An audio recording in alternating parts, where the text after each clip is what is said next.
ಹುಕ್ಕೇರಿ ಭಾಗದಲ್ಲಿ ಏನು ರೈತರು ಪ್ರತಿಭಟನೆ ಮಾಡ್ತಾ ಇದ್ರು, ಇದು ವಿಷಯ ತಿಳಿದು ನಾನು ಈ ಹುಕ್ಕೇರಿಗೆ ಬಂದೆ. ಇಲ್ಲಿ ಅವರ ಮುಖ್ಯವಾದ ಬೇಡಿಕೆಗಳು, ಇಲ್ಲಿ ಒಂದು ಸುಮಾರು 7 ರಿಂದ 9 ಹಳೆ ಏತ ನೀರಾವರಿ ಯೋಜನೆಗಳಿದಾವೆ. ಅವು ಏನಾಗಿದ್ದಾವೆ, 20 ರಿಂದ 25 ವರ್ಷ ಹಳೇದಾಗಿದ್ದು, ಅವು ಮೋಟಾರ್ ಆಗಿರ್ಬೋದು, ಅದ್ರ ಕೆನಾಲು ಪೈಪ್ಸು ಅದೆಲ್ಲ ನಿರ್ವಹಣೆ ಮಾಡದೇ ಇರೋದ್ರಿಂದ ಹಾಳಾಗಿರೋದು ಕಂಡು ಬಂದಿದ್ದು. ಇದು ಒಂದು ಒತ್ತಾಯ.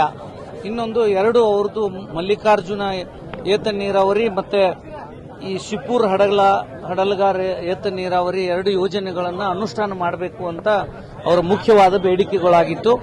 ಇದರಲ್ಲಿ ಇದು ಮಲ್ಲಿಕಾರ್ಜುನ ಏತ ನೀರಾವರಿ ಯೋಜನೆ 780 ಕೋಟಿಗಳಿಗೆ ನಾವು ಏನು ಈ ಯೋಜನಾ ವರದಿ ತಯಾರಿಸಿ ಸರ್ಕಾರಕ್ಕೆ ಸಲ್ಲಿಸಿದ್ವಿ.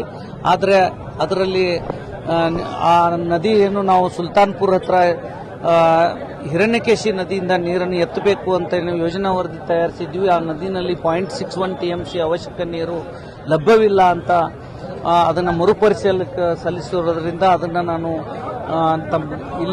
ನಾನು ಪರಿಶೀಲಿಸಿ ಅದು ಅಲ್ಲಿ ಸಾಧ್ಯವಾಗದೇ ಇದರ ನೀರನ್ನು ಘಟಪ್ರಭಾ ನದಿಯಿಂದ ಏನಾದ್ರು ಅದನ್ನು ಲಿಫ್ಟ್ ಮಾಡಿ ಯೋಜನೆ ಮಾಡಬಹುದಾ ಅನ್ನೋ ಒಂದು ಸಮಾಲೋಚಕರನ್ನು ಪರಿಶೀಲಿಸಿ ಇನ್ನೊಂದು ಸರಿ ಸರ್ಕಾರಕ್ಕೆ ಹೊಸ ಯೋಜನಾ ವರದಿಯನ್ನು ಸಲ್ಲಿಸಿ ಅನುಮೋದನೆ ಪಡೆದು ಅನುಷ್ಠಾನ ಮಾಡೋ ಒಂದು ಕಾರ್ಯಕ್ರಮ ಹಮ್ಮಿಕೊಳ್ತೀವಿ ಕರ್ನಾಟಕ ನೀರಾವರಿ ನಿಗಮದಿಂದ ಅಂತ ಹೇಳಿದೆ. ಉಳಿದಂತೆ 7 ರಿಂದ 9 ಯೋಜನೆಗಳನ್ನು ಏನಿದಾವೆ ಅವು ಆಲ್ರೆಡಿ ಹಿಂದಿನ ಅವಧಿನಲ್ಲಿ ಸುಮಾರು ದಿನಗಳ ಹಿಂದೆನೇ ಮಂಜೂರಾಗಿದ್ದು ಅವುಗಳನ್ನು ನಾವು ಎಸ್ಟಿಮೇಟ್ಸ್ ಎಲ್ಲ ರೆಡಿ ಮಾಡಿ ಅನುಮೋದನೆಗೆ ಸರ್ಕಾರದ ಆಡಳಿತಾತ್ಮಕ ಅನುಮೋದನೆಗೆ ಸಲ್ಲಿಸಿದ್ದೀವಿ.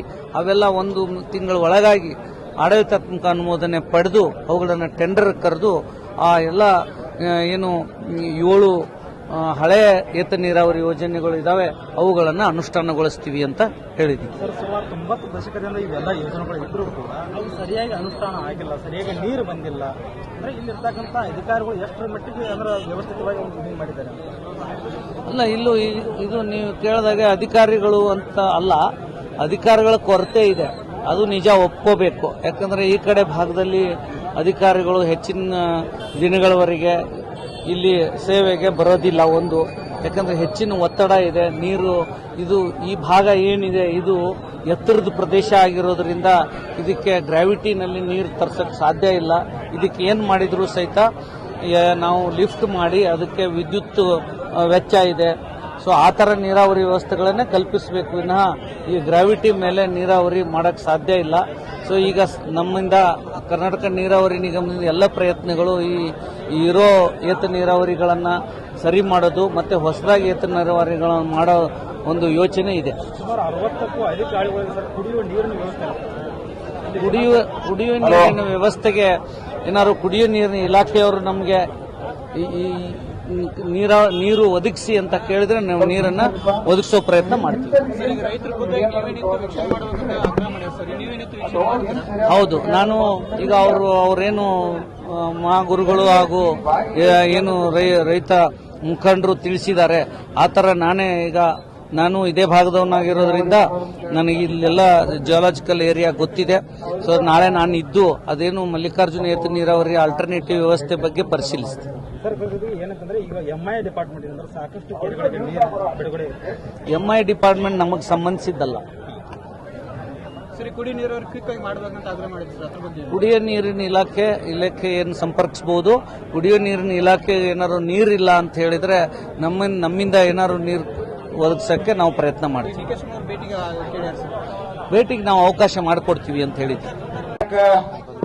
ರಾಜ್ಯ ರೈತ ಸಂಘ ಹಸಿರು ಸೇನೆಯ ರಾಜ್ಯಾಧ್ಯಕ್ಷರಾಗಿರ್ತಕ್ಕಂಥ ಸನ್ಮಾನ್ಯ ಶ್ರೀ ಚುನಪ್ಪ ಪೂಜಾರಿ ಅವರ ನೇತೃತ್ವದಲ್ಲಿ ಹುಕ್ಕೇರಿ ತಾಲೂಕಿನ ಸಂಜು ಹಾವಣ್ಣವರು, ನಾಗರಾಜ್ ಹಾದಿಮನಿಯವರ ನೇತೃತ್ವದಲ್ಲಿ ಈ ನಾಡಿನ ಹಲವಾರು ಪರಮಪೂಜ್ಯರು, ಅದರಲ್ಲಿ ಈ ಭಾಗದ ಪರಮಪೂಜ್ಯರಾಗಿರ್ತಕ್ಕಂಥ ಶಟಸ್ಥಲ ಬ್ರಹ್ಮನಿಷ್ಠ ಚಂದ್ರಶೇಖರ ಶಿವಾಚಾರ್ಯ ಮಹಾಸ್ವಾಮಿಗಳು, ಪರಮಪೂಜ್ಯ ಸಿದ್ದಬಸವ ಮಹಾಸ್ವಾಮಿ, ಸಿದ್ದ ಬಸವ ದೇವರ ದಿವ್ಯ ಸಾನ್ನಿಧ್ಯದಲ್ಲಿ ಹಲವಾರು ರೈತ ಮುಖಂಡರು ಕೂಡಿಕೊಂಡು ಈ ಭಾಗದ ಅನ್ನದಾತರ ನೇತೃತ್ವದಲ್ಲಿ ನಿರಂತರವಾಗಿ 4 ದಿನಗಳ ಕಾಲ ಸಮಗ್ರ ನೀರಾವರಿಗಾಗಿ ಹೋರಾಟವನ್ನು ಹಮ್ಮಿಕೊಳ್ಳಲಾಗಿತ್ತು.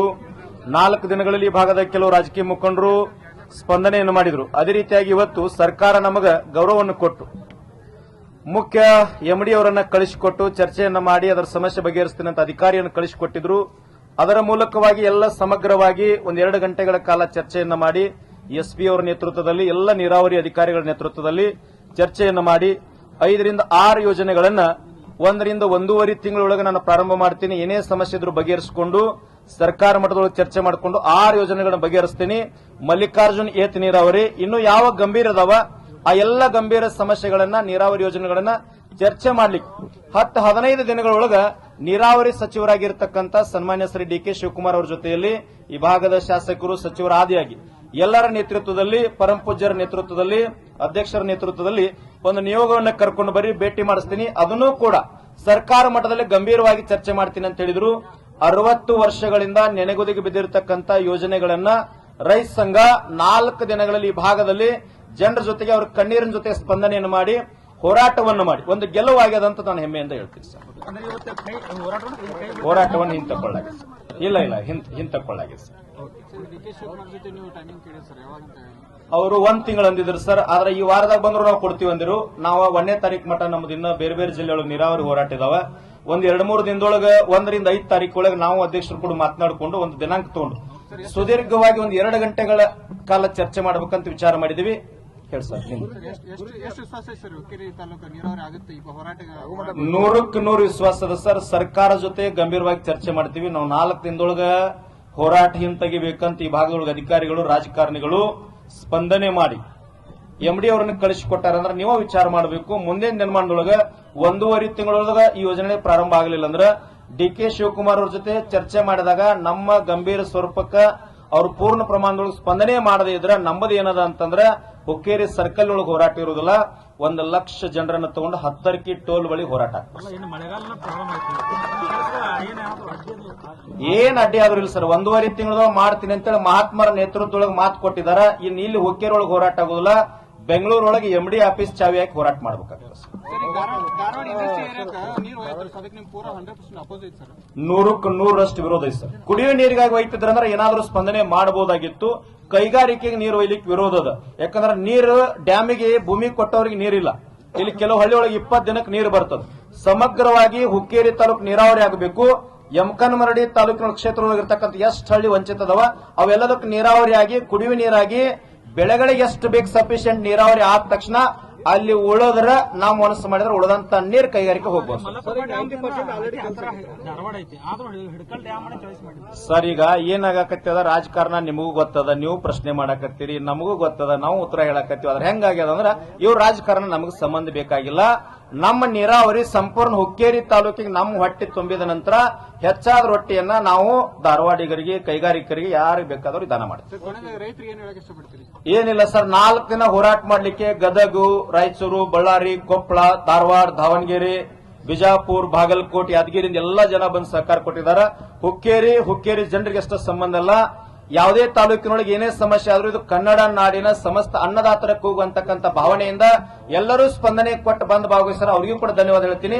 ಇನ್ನೊಂದು ತಮಗ್ ವಿಶೇಷವಾಗಿ ಏನ್ ಧನ್ಯವಾದ ಹೇಳಬೇಕಂದ್ರೆ ಇದು ರಾಜ್ಯ ಮಟ್ಟದೊಳಗೆ ಚರ್ಚೆ ಆಗಿ ಒಬ್ಬ ಎಂಡಿ ಅಧಿಕಾರಿ ಈ ಹುಕ್ಕೇರಿ ತಾಲೂಕಿನ ಸಾಮಾನ್ಯ ಸರ್ಕಲ್ ಬಂದು ಸ್ಪಂದನೆ ಮಾಡುವಂಗ ನೀವೆಲ್ಲ ಸುದ್ದಿಯನ್ನ ಪ್ರಸಾರ ಮಾಡಿರಲ್ಲ. ಕರ್ನಾಟಕ ರಾಜ್ಯ ರೈತ ಸಂಘ ಹಸಿರು ಸೇನೆ ಚುನಪ್ಪ ಪೂಜಾರಿ ಅವರ ನೇತೃತ್ವದಲ್ಲಿ ಎಲ್ಲ ರೈತ ಮುಖಂಡರ ಆದಿಯಾಗಿ ನಿಮ್ಮ ಪಾದಕ್ಕೆ ಬಿದ್ದು ನಾನು ಧನ್ಯವಾದಗಳನ್ನು ಸಲ್ಲಿಸ್ತೀನಿ.